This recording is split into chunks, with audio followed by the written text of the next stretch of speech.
Karena panen bandeng memerlukan bantuan banyak orang Bolangers. Apalagi ditambak seluas 8 lapangan sepak bola seperti ini. Setelah air ditambak dikurangi, jaring mulai dirapatkan agar ikan terkumpul. Bolangers, aku lagi ikut panen bandeng nih. Banyak tuh lihat, loncat-loncat itu. Kira-kira berapa ya dapatnya hari ini? Ikuti aku terus yuk, ngebolang yuk. Ayo, wabut. Oh iya Bolangers, masa panen ikan bandeng setiap 6 bulan sekali. Nah, ikan sudah mulai terkumpul. Wah, banyak juga ya. Tapi tidak semuanya dipanen loh. Harus dipilih dulu sesuai dengan ukuran yang siap jual. Nah, Bolangers, kalau ikan-ikannya udah terkumpul begini, nanti dipilihi yang besar-besar dipindahkan ke sana dalam keadaan masih utuh. Makanya paman-paman ini harus bergerak cepat sebelum ikannya mati.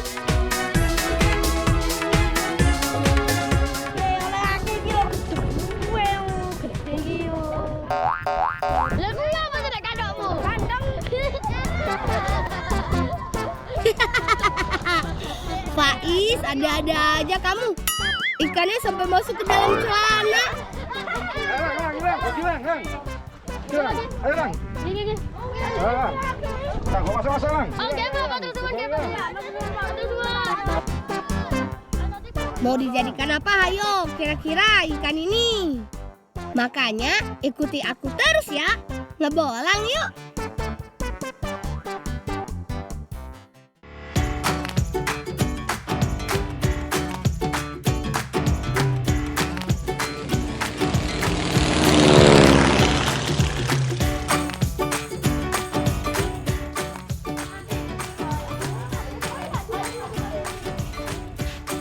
Lang, ini wis oleh Lang. Oh, nggih niki sampun. Senang ibu-ibu itu nyiapno bumbu. Nggih. Ben kanca-kancamu elu aku. Bersih bandeng. Yuk, langsung saja kita bantu. Nah, ini dia tempat pembuatan otak-otak bandeng khas Gresik milik pamanku Rashid. Setiap hari dibutuhkan 500 ekor bandeng untuk dibuat otak-otak. Sebelum dimasak, bandeng harus dibersihkan sisiknya terlebih dahulu. Lalu pisahkan bagian kulit dengan daging. Cara memisahkannya unik loh Bolangers. Cukup tusuk memakai bambu, tekan-tekan dagingnya, lalu tarik keluar. Walaupun terlihat mudah, tapi perlu keahlian khusus Bolangers. Ini dia daging bandeng yang sudah dipisahkan dengan kulitnya. Daging ini harus dicampur dengan telur dan bumbu-bumbu yang sudah dihaluskan. Campur semua bahan, lalu aduk sampai kalis. Untuk membuat 500 adonan bandeng, paman memakai bantuan alat pengaduk untuk mempercepat pekerjaan. Masukkan adonan yang sudah jadi ke dalam kulit ikan. Harus pelan-pelan ya Bolangers agar kulit tidak sobek. Pembuatan bandeng milik paman ini sudah ada sejak tahun 1969 dan pertama di Gresik loh. Bandeng yang sudah terisi adonan harus dijepit memakai bambu dan diikat memakai pelepah pisang.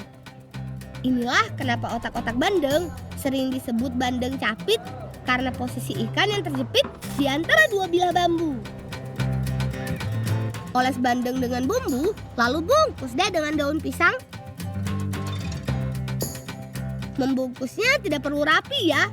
Lalu bakar di semua bandengnya. Daun pisang berfungsi untuk menambah aroma panggangan agar lebih nikmat. Kalau daun sudah gosong, tinggal kupas daun, lalu panggang lagi sampai matang. Oh iya Bolangers, bandeng ini bisa bertahan 2 hari. Kalau mau bertahan lama, bisa dimasukkan ke dalam mesin pembeku. Udah Lang, ya rarek Lang. Oh, nggih. Wah, betul banget. Ayo, Pak, terus lagi, Pak, deh. Nggih. Ayo, kemana tasnya? Wah, kebagian juga kita. Terima kasih ya Paman.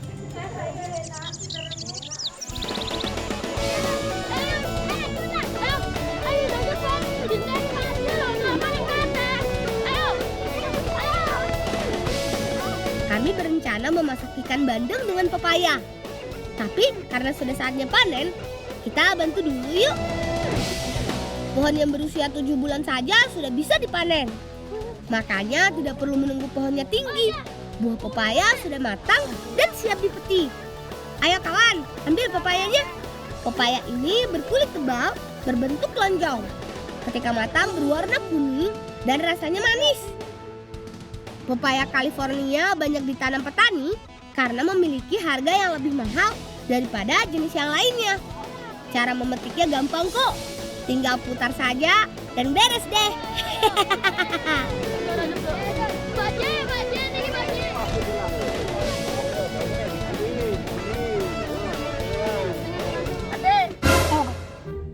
Apa to es? Jaluk. Wah, ngakeh dulu wong ae.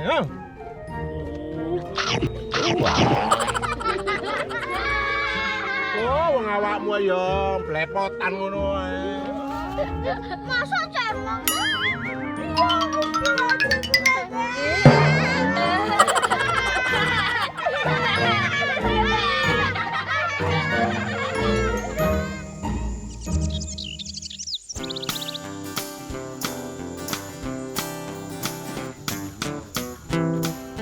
Kita bagi tugas yuk agar makanan cepat matang. Tugas Davis mengupas dan membersihkan semua bumbu-bumbunya.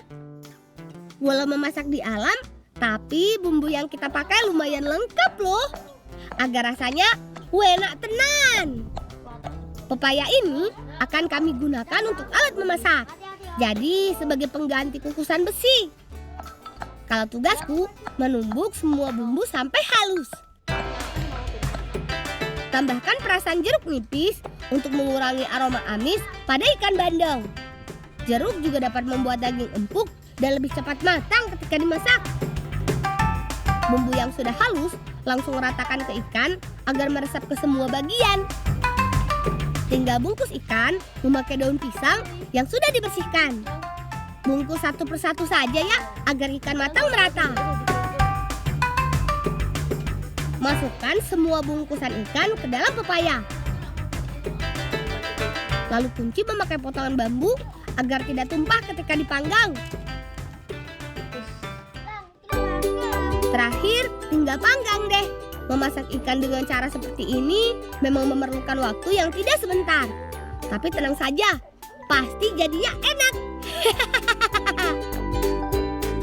Buah pepaya akan gosong di bagian luarnya saja. Tapi bagian dalamnya masih empuk, jadi tidak membuat bandeng gosong. Nah, ini dia bandeng panggang pepaya mudanya. Dari aromanya saja sudah menggugah selera.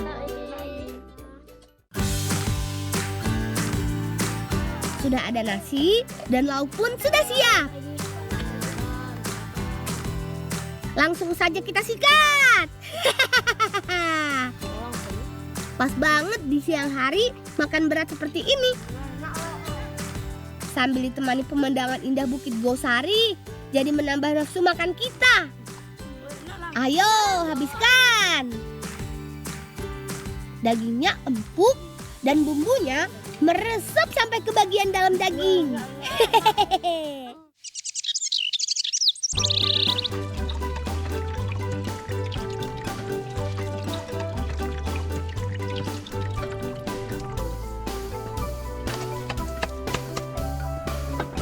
Nah, Bolangers, ada yang tahu ini apa?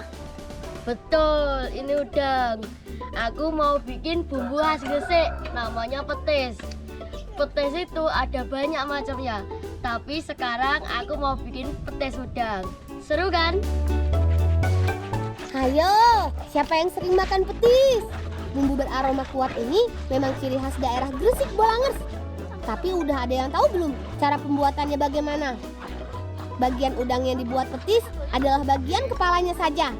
Ulek semua kepala udang sampai halus. Oh iya Bolangers, ada beberapa pembuat petis di desaku. Tapi hanya Bibi Sulaimiyah saja yang masih membuatnya dengan cara tradisional. Memasak petis memerlukan waktu yang lama Bolangers. Bibi sudah terbiasa memakai kayu bakar untuk memasaknya. Walau ngarani wae kayu sempu iku roti. Bais pikiranmu panganan. Udang yang sudah halus harus disaring terlebih dahulu. Kita hanya ambil air perasannya saja ya.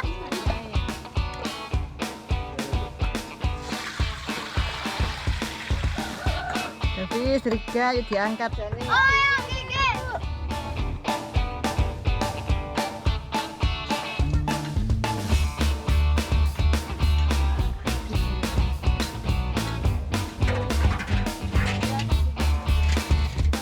Masak adonan sampai air mendidih sambil diaduk-aduk agar adonan tidak pecah. Bolangers, setelah ini mendidih kita campurkan tepung, gula, dan garam ini terus dituangkan ke situ.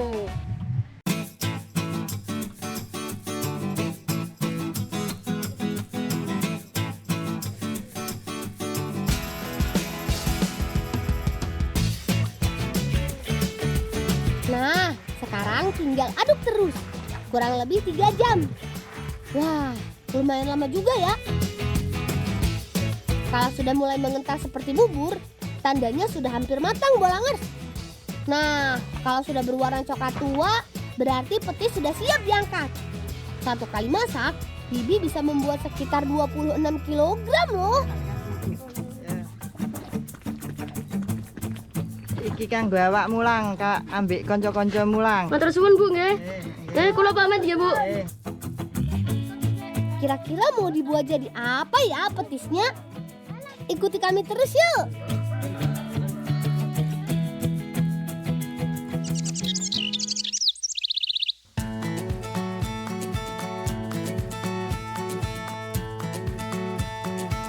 Semua bumbu sudah lengkap. Ada bawang bawangan, cabai, kunyit, garam, otak-otak, dan petis. Ada yang tahu kita mau masak apa? Ayo. Nah, bolangers, ada yang tahu lemper? Pasti tahulah semuanya. Tapi aku mau buat lemper yang beda dari biasanya, yaitu lemper otak-otak bandeng warna-warni. Kupas dan haluskan semua bumbu dengan cara diulek. Soal ulek mengulek, kita serahkan ke Bibi saja yuk. Haluskan juga otak-otak bandeng dengan cara diremas-remas. Agar lemper lebih gurih, siapkan santannya juga yuk. Jangan lupa juga pembungkus lempernya ya. Siap, daun pisang.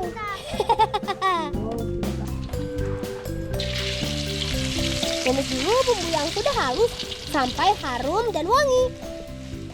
Lalu masukkan otak-otak yang sudah dihaluskan. Aduk-aduk sampai semua bumbu tercampur ke daging bandengnya. Agar lebih menarik, campur santan dengan beberapa pewarna alami. Aduk-aduk lagi sampai rata. Bolangers, lemper belum lengkap tanpa ketan.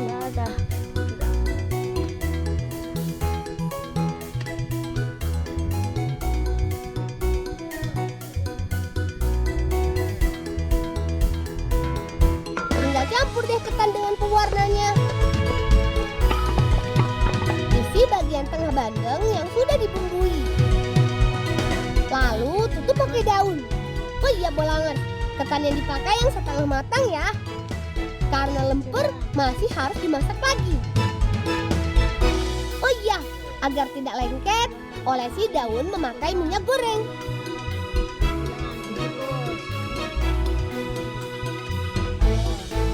Kukus ketan kurang lebih 30 menit sampai pulen.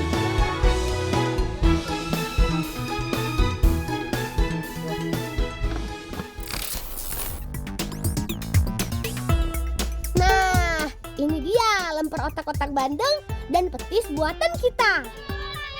Dijamin rasanya enak. Setelah lelah ngebolang seharian, memang paling pas makan makanan berat.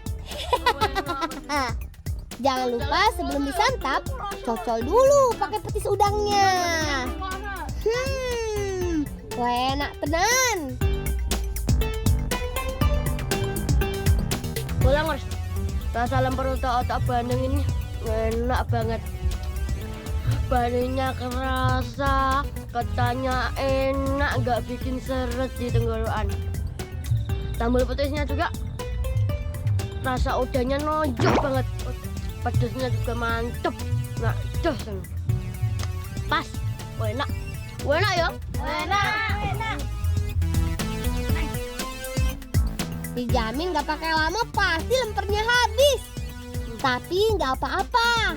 Yang penting kawan-kawanku senang dan bahagia.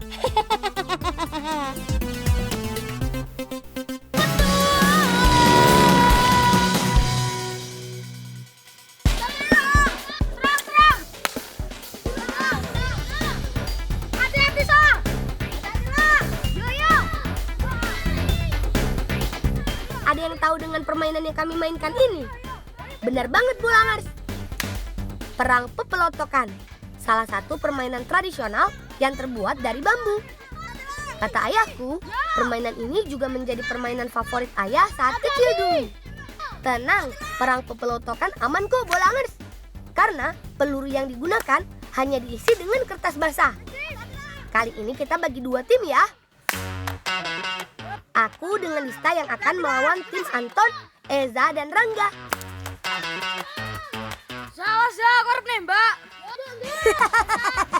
Walau nggak berbahaya, bermain perang pepelotokan ternyata lumayan bikin kaget.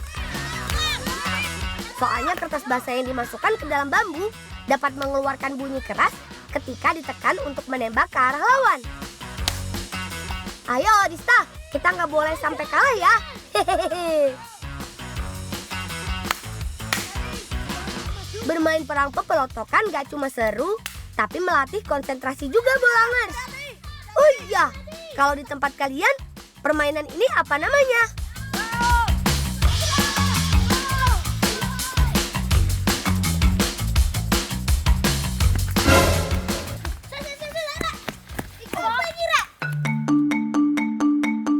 Jijil bukaan lang. Bukan lang. Yo, boy iki. Ton, cekel nonton. Iya. Rek, iki apa iki? Peta harta karun iki lang. Masa? Iya. Ya aja digoleki. Ayo. Wah, sepertinya petualangan hari ini makin seru. Karena kami punya misi untuk memecahkan peta misteri ini.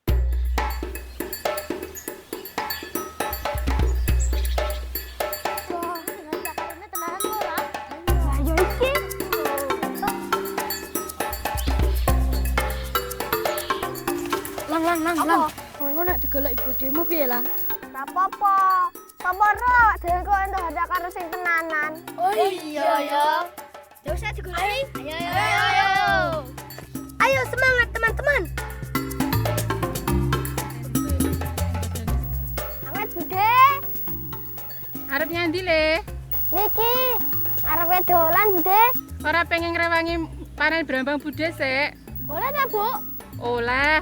Ya, Rek. Selain udara yang sejuk, daerah Magetan juga memiliki tanah yang subur.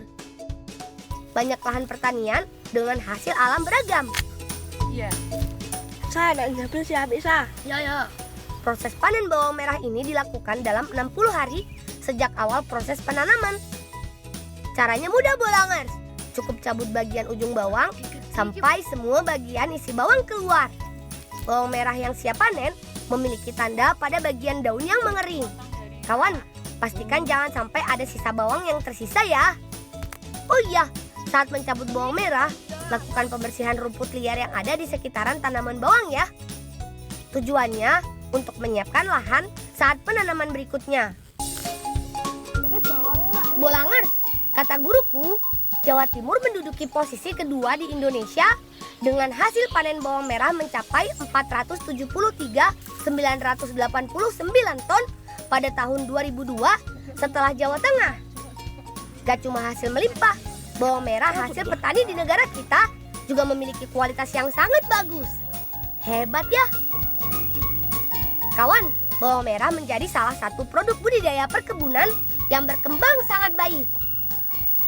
Nah, Hasil panen bawang merah milik Bibi ini sebagian akan dijual di pasar Bolangers. Sementara yang lain akan dijadikan bibit untuk ditanam kembali. Terserah. Ampun, Bude. Ya wes, iki kanggo bolang, kok kanggo karo temen-temen nih ya. Nggih, matur suwun, Bude. Ya le. Kula pamit nggih, Bude. Iya le, hati-hati ning jalan ya le. Nggih, Bude. Ayo, Le. Asyik. Ikuti kami terus ya Bolangers. Kira-kira lokasi harta karun yang ada di peta ini masih jauh nggak ya?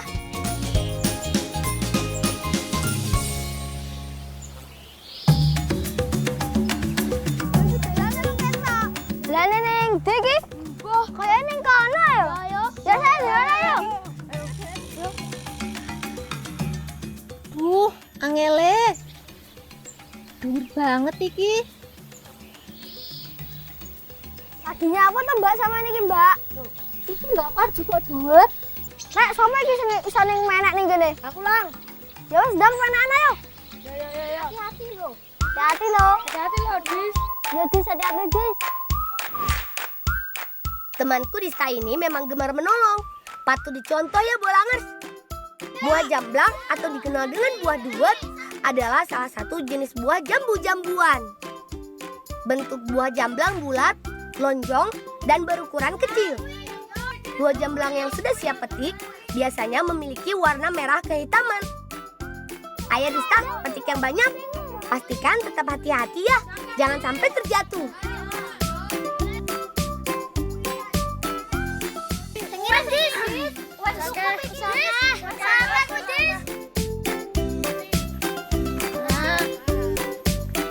Mbak, iki nggo apa tuh Mbak? Iki ada es buah lang. Wah, enak, Mbak. Oleh bantu enggak, Mbak? Seger, oleh lah. Ayo. Anton. Urusan makanan emang juaranya.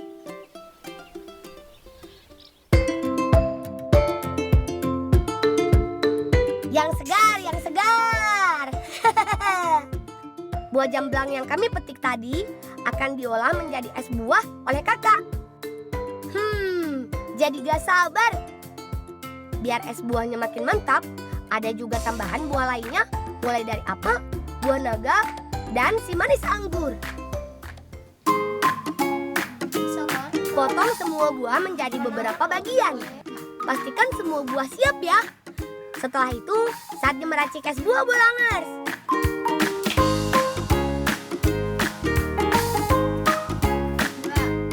Campurkan semua potongan buah.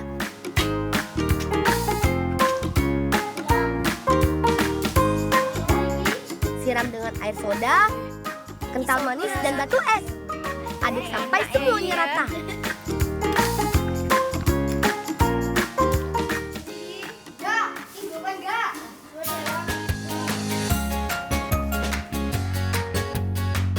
Tuangkan es buah ke dalam gelas dan siap dinikmati deh. Mantap, tinggal seruput.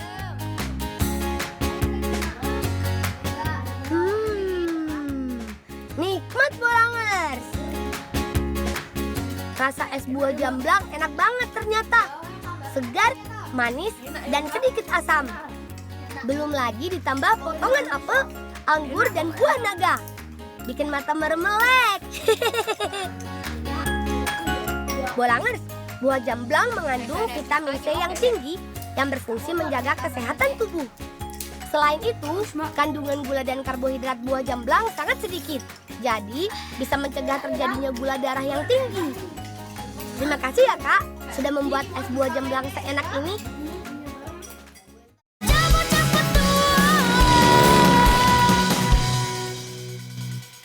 Selamat ulang tahun Trans 7 dan Transmedia ke-22 tahun. Bangganya menjadi bocah petualang yang hap. It's time to Transmedia 22